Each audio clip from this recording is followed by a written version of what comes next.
What 5 things have you already accomplished that you're proud of? That you've already accomplished that you're proud of. Next question.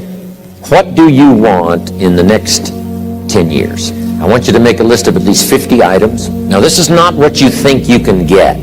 This is what you want. If everything fell into place and you could have anything you wanted in the next 10 years, what would that list be? Not something you think you can earn, not something you think you can buy, not something you think you can, finally be so successful you can get. This is what would really do it for you the next 10 years. I want you to make this list. And here's the deal now. I want you to put each item one under the other. Not side by side, but one under the other. And make as long a list as you possibly can in the time I'm going to give you. One underneath the other, because we're going to do some things with this list when you finish. Okay? Just start writing now as fast as you can. Abbreviate where you can. Make a longer list. If something's private, put it in code so nobody can figure it out if they got a hold of this list. One underneath the other. As fast as you can write. Just let your dreams, run free here. Not what you think you can get, but what you want. If everything fell into place and you could have whatever you wanted the next 10 years, what would that be? Little things, major things, insignificant things, doesn't matter. Just make the list. Places you want to visit. I've been to a lot of countries, but I got a long list of countries I haven't been to yet. Last year I checked Cyprus off my list. What countries haven't you been to that you'd like to visit the next 10 years? Cities you'd like to visit. I've never been to Venice. I've been around the world and all over Italy, and I've never been to Venice, so it's on my list.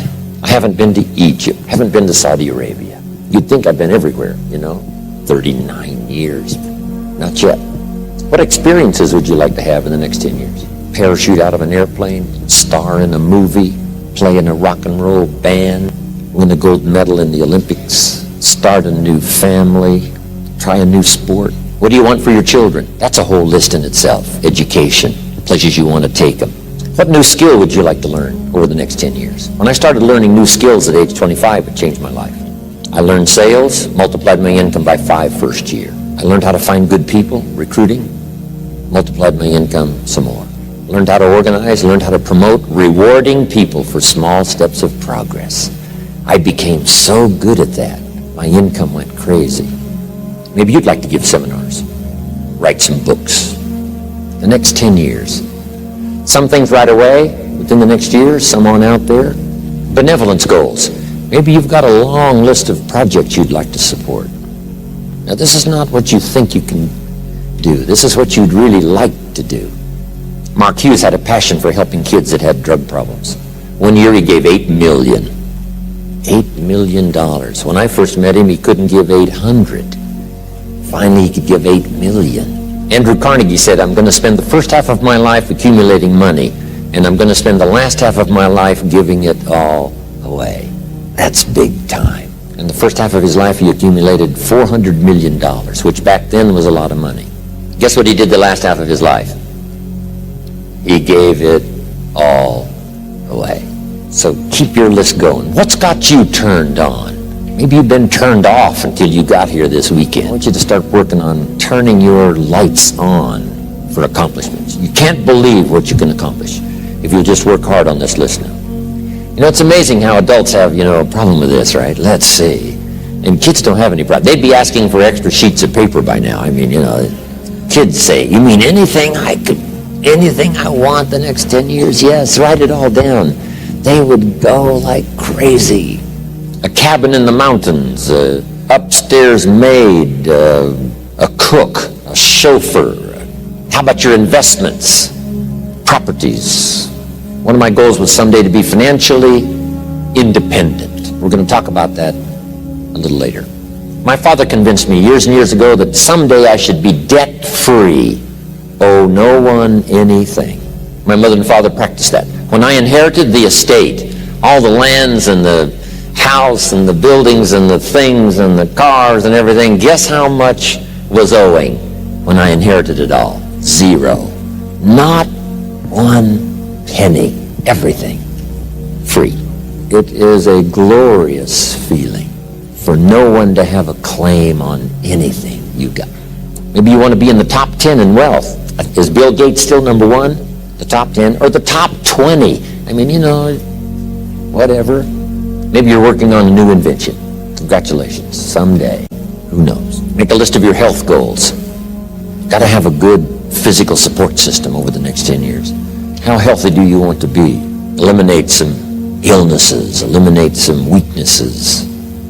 Get strong for competition in the 21st century. One of my goals was to have a residence in each season, for each season. Finally check that off my list. So I could spend winter here and summer here, autumn here and spring here. A residence for each season. An apartment in Manhattan, a ranch in Brazil. What would really do it for you the next 10 years? Some goals for your career, your business.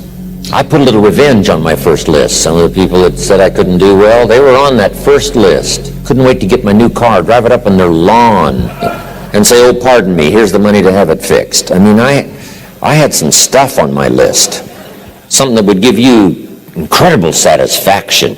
Old Testament, God says, vengeance is mine, all mine. No wonder he wants it all. It feels so good. If I was God, I'd want it all. What would really do it for you? Some scores to settle, gently but deliberately. My Japanese friend, Toro Ikeda, San Jose, California, put on his first list a Caucasian gardener. I thought, hey, that's good, Toro. What would do it for you? A hobby you'd like to start. Collecting. New car, become a race driver. I got this neat little motorhome, right? Put the dirt bike on the back, away I go. I'm now putting a fax machine in my motorhome so I can be a little more in touch even when I'm gone. Here's my new mode for the future. In touch and out of reach. That's the new deal. So yes, you can, right? You can contact him, but you can't find him. For a while, he's gone. So, what is your goal for the future? To get away, something that would really serve you well in terms of refreshing, change of pace, skills you want to help teach your children. I taught my girls how to swim, how to dive. Such great satisfaction when they used to say, watch me, Daddy, watch me. Look how good I am. You taught me, watch me. Got a good phrase for you. This is a good one to put in here. All life seems to wish to reward its benefactor. All life wishes to reward its benefactor. If you take especially good care of the flowers, they will bloom especially bright for you. If you teach your children, they will want to show off for you. Daddy, look how good I am. All life takes delight in rewarding its benefactor. What classes would you like to teach? My friend Lydia Cologne, who 20 years ago invested $1, now she's a millionaire. One of her specialties is helping young parents do a little marriage counseling, right? Some of those early years, right? 2, 3, 4, 5 years, those early years are pretty tough to get through. What specialty would you like to learn? Make a contribution to society. Make a contribution to your community. Does most everybody have a list of 50 now? Okay, that's almost everybody. Okay, now put a little star there, right, that says you can continue this list. This doesn't mean this is all you get. Say, no, this is just to get you started. Because I promise you when you get back home, you'll think of 50 more and 50 more and 50 more that you couldn't think of while you were here. And this list can grow and grow and grow. Now here's what this also means. If you have a lot more time than we have today, you can take plenty of time to just have people make as long a list as, possible. Okay, now we're going to do some things with this list. Here's the next exercise. I want you to look at each item on this list you've made and give each item a number. The number being a 1, 3, 5, or 10. And this is why. I want you to look at an item and say, I think that would take about 1 year. Another item you say, I think that would take about 3 years. Another item, I think that would take 5. And another item, looks like that's going to take 10. Give each item now a number of what you think it might take to achieve that goal, a 1, a 3, a 5, or a 10. Just somewhere close, doesn't have to be exact. That's about a 1, that's about a 3-year goal, that's about a 5-year goal, that's about a 10-year goal. If it's less than 1 year, just make it a year. If it's more than 10, just make it 10. 10 plus. Running a marathon. Now, as soon as you've given each item a number, I want you to now go through and count them. How many 1s, how many 3s, how many 5s, how many 10s? And then just make a little list of those numbers. How many 1s, 3s, 5s, 10s? This is going to be interesting. How many of you had no 10-year goals? Okay, quite a few, right? Isn't that interesting? Here's what that means. You're not thinking out that far. You're thinking more short-term than long-term. If someone had 0, someone had 14, That's a lot of difference in thinking long range. So that's all that's for, is just to help you to think more long range. Okay, now make these notes. When you've accomplished some goals, you need some more to accomplish. Next, it's very important when you reach a goal that's significant or important to you to celebrate. So just jot that down. Celebrate a significant accomplishment. Or it doesn't have to be that significant. If it's important to you, it doesn't have to be world-changing or life-changing. If it's just a goal that's really important to you, you finally reached it, celebrate. Now, hopefully on your list of goals, you had some family goals. And if the family together finally reaches a goal, jot this down. Celebrate with the family. And if you're checking it off, let each member of the family put their check mark on this goal, because the whole family worked on this one. Now, here's what this will do. It will help each member of your family to make a longer list of goals. Wow, if we can accomplish this, think of what else we could do. The same is true of you individually. When you accomplish something, check it off, celebrate. It'll help you to grab your lists, wherever it is, and say, hey, if I can get here, I can double that original list. So celebration creates excitement to develop a longer list. You also need goals ongoing. When the early astronauts went to the moon, some of them, when they came back from the moon, had psychological problems. Some of them drank too much, got into other difficulties. And one of the reasons is, where do you go now that you've been to the moon? So here's what they did later. They made sure that the astronauts later who came back from the moon had plenty of projects to keep them busy after they had been to the moon. And the same is true of you and me. Goals, after you've reached them, another list. After you've reached those, another list. My father lived to be 93. You can't imagine the goals he had. One of his goals when he was 92 was to get his driver's license renewed. Guess what he got it renewed for? 4 years. At age 92, he got his driver's license renewed for 4 years. Now, he didn't live long enough to, if he'd have thought about it more, I think he would have lived 2 or 3 more years just to make sure he filled all that out. Unbelievable. So, goals to replace goals that you've achieved, on and on, the rest of your life. Because the philosophy we discussed yesterday was what? How far should you go? Far as you can. How many books should you read? As many as you can. How many friends should you make? As many as you can. How much should you earn? As much as you can. That's it. What should you try to be? All you possibly can. And that's the purpose of this exercise, is just to stretch you, get you to think, get you to wonder, get you to ponder. I wonder what might be possible. If I could get everything I wanted, what would that be? Now, here's the next exercise. Okay, jot down the question. On your list of one-year goals, which are the 4 most important? So now I want you to go back over your one-year goals and pick out the 4 most important. If you've only got 4 now, this is an easy exercise. But you might add some more to your one-year list if you haven't got enough. And then pick out the 4 most important. This is what turned me on at age 25. Goals for accomplishment and personal progress. Once the fires were lit for me, I'm telling you, they have never gone out. Since I was 25 years old, no one has ever said to me, when are you gonna get going? When are you gonna get off the couch? When are you gonna get off the... I've never heard that since I was 25 and got all this taken care of. Here's what I've heard since I was 25. When are you gonna slow down? You can't visit that many countries, you're gonna have a heart attack and die. By the way, you might stop and jot these notes down. Here's two excellent questions to jot down. And this is for mature people now, because these are kind of tough questions, especially one. Here's the first question. What's got you turned on? That's a good list to make. Here's what's got me turned on. Here's what's got me up early, staying up late, maximizing my abilities all day long. Here's the list of what's got me turned on. Now here's the next question. What's got you turned off? How come you don't have the zest and the vitality and the appetite for daily accomplishment?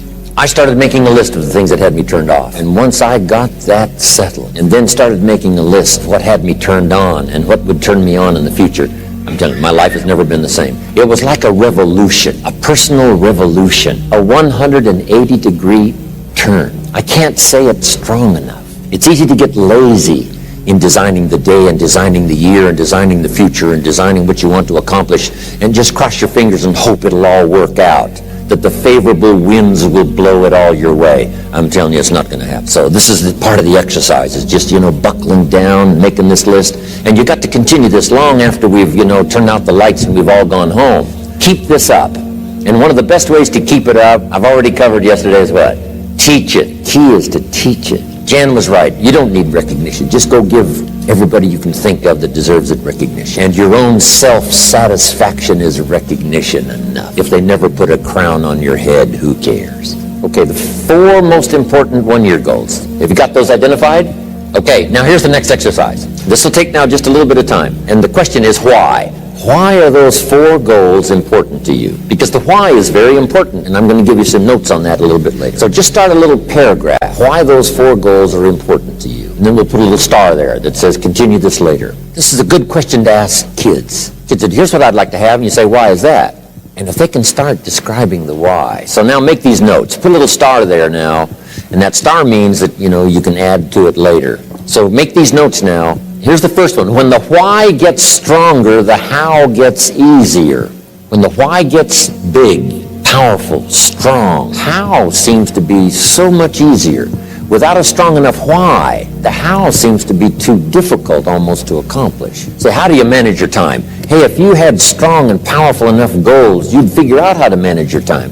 You'd get a book on the subject. You'd do something to manage your time if it was worth it. If it's not worth it, why would you bother studying the art of managing your time if it really doesn't matter? But if it really mattered in the accomplishment of your goals and why you wish to accomplish them, see, you can do anything. You can get up any hour, read any book, take any class, make any change, develop any skill, do any discipline. You can do it all. When this how and the why, or when the why starts to grow, the how gets simple. Excellent question to ask children. Why? What for? Little note. Maybe one of your goals was to have $1 million home on the hill overlooking Snake River Valley. That'd be a good goal. $1 million home. Here's the next question. What for? What for? A house is a house is a house with bricks and wood and walls and roof. Gee, yes, $1 million home. That'd be wonderful, but what for? So now jot this down. Purpose is stronger than object. The object would be the house, and that'll pull. That's a worthy goal to go for, the object of the house. But here's a stronger goal, the purpose for the $1 million home. You say, well, it'll be the centerpiece of all the family's activity with all kinds of unique people coming and going and the influence and things will be happening in this place. See, now we're getting somewhere. So if you got that line, it's one of my best for the whole day. Purpose is stronger than object. It's okay to have plenty of objects to go for on your goal list. But always keep asking yourself the question, and sometimes it's good to just write it out. Here's why I want this money. Here's why I want this place. Here's why. And you start developing those reasons. And I'm telling you now, this starts to become incredibly powerful. Now here's some more notes. Some of your goals should be personal development. The person you wish to become. Develop skills that make you attractive to the marketplace. Develop the temperament and the attitude that makes you attractive to the business world. The attitude and the temperament that makes you a splendid father, studying the art. Because here's what's important. It's not what you get that makes you valuable. It's what you become that makes you valuable. I keep saying this year after year for the last 39 years publicly. It's the person you become. The idea of becoming an attractive person, a skillful person, a good friend, a good colleague, a good partner, a good member of the round table, a contributor. See, that's the key, the person you become. Okay, now here's the next exercise. Isn't this good stuff? I'm telling you, this stuff changed my life, altered the course of my life, from milking cows to sitting on this stool. Incredible. What a journey. And part of the explosive stimulation started when I met Earl Schoaf, and he asked me, have you got a list of goals? And I said, no. And he said, then I can guess your bank balance. I thought, whoa. I immediately started studying the art and the accomplishments of it helped to change my life. Now, here's the next exercise. I want you to look now at the whole list that you've written and the exercises we've done. Now I want you to answer this question. What kind of person must I become to achieve all I want? And I'll give you time to write that down now. What kind of person must I become to achieve all I want?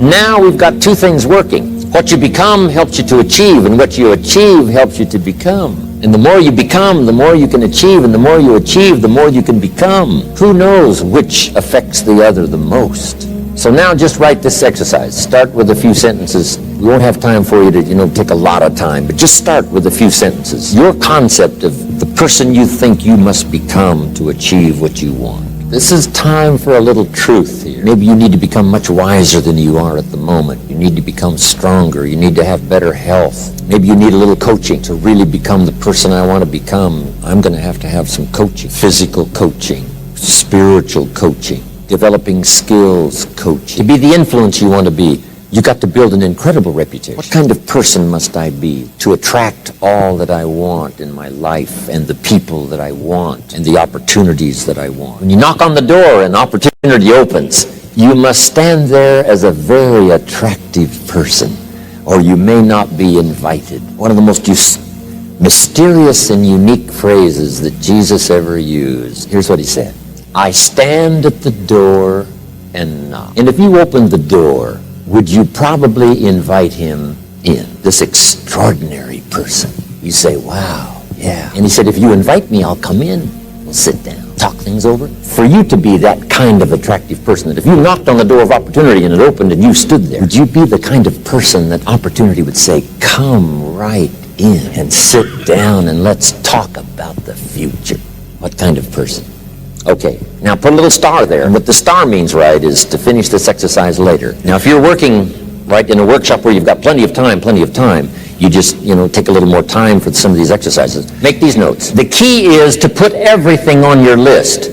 Now, the key is to take it out of your head and put it on paper. You can dream about what you want, but when you start committing it to paper, now it more formalizes. Information now starts to make a composite of an idea. And ideas can turn into hotels. Ideas can turn into enterprises. Ideas can turn into a fabulous career. We need the information. We need the stimulation. But then you'll learn now later to start putting everything on your list. Now, jot this down. It's very important, if something's not that important to you, to take it off your list. You don't have to accomplish this whole list. But if you had 100 items on your list and you accomplished 80, who cares about the other 20? If you got the biggest share of what you went for, wouldn't that be enough? And the answer is probably yes. It'd be overwhelming. So you can rearrange this list. You can change it. You can tear it up and start over. You can say, last year I thought this was so important. That's not important to me anymore. The things I've learned in the last 12 months, I've changed my whole goal list. I thought this was so it. Okay, now here's the next note, and we're wrapping it up now. Here it is. There's two great words of antiquity everybody should learn. Here they are. One's positive and one's negative. And we studied a bit about that yesterday. Positive, negative. Here's the positive word from antiquity. Behold. That's the positive word. Behold the possibilities. Behold the opportunity. Behold the future and give it design. Behold and look at the chances you've got. Behold, spring has come. Behold, the day has arrived, and the sun is shining, and the shadows are fleeing away. Behold, the next person you can meet might be your friend for life. Behold, the next person might be a colleague forever. Behold, that's the positive word, behold. Now, here's the negative word, beware. And now I want to give you a sentence to jot down that's very valuable for this weekend session. Here's what it is. Beware of what you become in pursuit of what you want. Beware. All of our lives, we have to deal with behold and beware. When a kid goes to school, it's behold the opportunity and beware the dangers. Behold and beware. So beware of what you become, pursuing what you want. Some things I went for in the very beginning cost me too much. I got so obsessed with some things that I found out later the price was too big to pay. If I would have known better, I never would have paid. But sometimes we learn when. So don't become so obsessed with something that you lose your sense of reason or it costs you your friends. Don't be so obsessed with something that you compromise your virtues and your values. The story says Judas got the money. You say, well, that's a success story. No. It's true, 30 pieces of silver was a sizable sum of money, but it was not a success story. His name was Judas. Doesn't that ring a bell? It makes all the difference in the world. Judas got the money. Here's something interesting about the story of Judas. After he got the money, he was unhappy. Someone says, well, if you had a fortune in your hand, why would you be unhappy? And here's the key. He was not unhappy with the money. He was unhappy with himself. Here's a key phrase. The greatest source of unhappiness is self-unhappiness. It's not from outside the things that make us unhappy. The greatest devastating unhappiness is to be unhappy with yourself. Now, a mild form of unhappiness is constructive. The desperate form of unhappiness is destructive. It's like worry. We should all worry a little, but not let it destroy our lives. If you're in New York about to step off the curb in downtown Manhattan and the yellow taxi's coming, best you worry enough to get your feet back up on the curb, lest you get yourself wiped out. So it's called caution, but not undue caution. It's called fear and worry, but not the worry that kills you, not the worry that destroys you. It's like hate. You know, you don't need to hate your job. Save your hate for the important things like evil, like the weeds that attack your garden, like the diabolical ideas that try to entice your children. You don't need to hate everything. I hate this, I hate that. That's the misuse of your hate. Save it for the things we really must hate. But this is so important now to beware. Judas was so unhappy he tried to take the money back. They said, heck with you, we got what we wanted, you got what you wanted, out. They threw him out with his money. Now he becomes so desperate, he goes out and hangs himself for what he did. He became a traitor. So that's the caution now.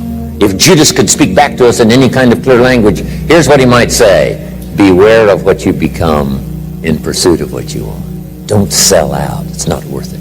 And now here's the last note. If you'll start this glorious journey of being meticulous, deliberate, and hardworking about setting your goals for the day, setting your goals for the month and the year, setting your goals for your family and yourself and your business and your colleagues. Start thinking forward. Here's what you will become. A major contributor, not only to yourself, but a major contributor to others. And that's exactly what you want. Here's another little subject before we quit this now. I just mentioned it a little earlier before we started this class. Jot this down on personal development. This is especially for married people that have children. If you're married and you have children, I got some great advice for you. Here's the best I can give you. I'm not a counselor, but this is great stuff. Here's number one. If the parents are okay, the kids are okay. Chances are high, odds are high. If the parents are okay, the kids are okay. Your own self-development is the best contribution you can give to your children. Not self-sacrifice, self-development and contribution. Self-sacrifice usually earns contempt. Self-development and self-investment earns respect. I used to use the old phrase, I'll take care of you, you take care of me. I found out how short-ended that was. I changed it, and Bob Cummings, the old movie star, helped me to change it. Here it is, I'll take care of me for you, if you'll take care of you for me. The best contribution I can make to you, if you're my friend, is my personal development. What if I become 10 times wiser, 10 times stronger, 10 times better, 10 times more unique? Think of what that will do for our friendship. If the parents multiply their own personal value by 2, by 3, by 5, by 10, what would that do for their children? Wow. If the parents are happy, I'm telling you the kids will be happy. If the parents engage in unique lifestyle, don't miss anything. Drink deep of the cup of whatever's available. I'm telling you, if the parents are okay, the kids are probably going to be okay. Wow. If you're on an airplane, the stewardess says, if we run out of oxygen, these masks are going to drop down. And then she says, make sure you take care of your children first. No. Would you underline no? Would you underline no? No. Have you got that? You should take care of your children first. No. It says put your mask on first. You take care of yourself first. Then you assist your children. And I just mentioned that would be a good title of a book, wouldn't it? For parents, put your mask on first. Isn't this good information? The best contribution to your company is your self-development. The best contribution to your husband or your wife is your personal development. To become all you can become, as wise as you can and as kind as you can and as unique as you can, that's the best contribution. Not self-sacrifice, self-development and self-investment. Maybe that little talk might be worth the price of the weekend for the time and the money. It was helpful for me. Here's one more on that. With your family or whatever decisions you have to make, if you've made the decision, best decision you can, but it's going to cause some pain, here's what you must learn to do. Accept the pain, but not the guilt. There's part of our head sometimes that tries to make us feel guilty if we've made a decision that's been painful, not just for us, but maybe even for other people. But it had to be made. So here's the key: to accept the pain, but not the guilt. Because it's not pain that destroys you. Isn't that goal-setting session fantastic? I mean, this is life-changing stuff.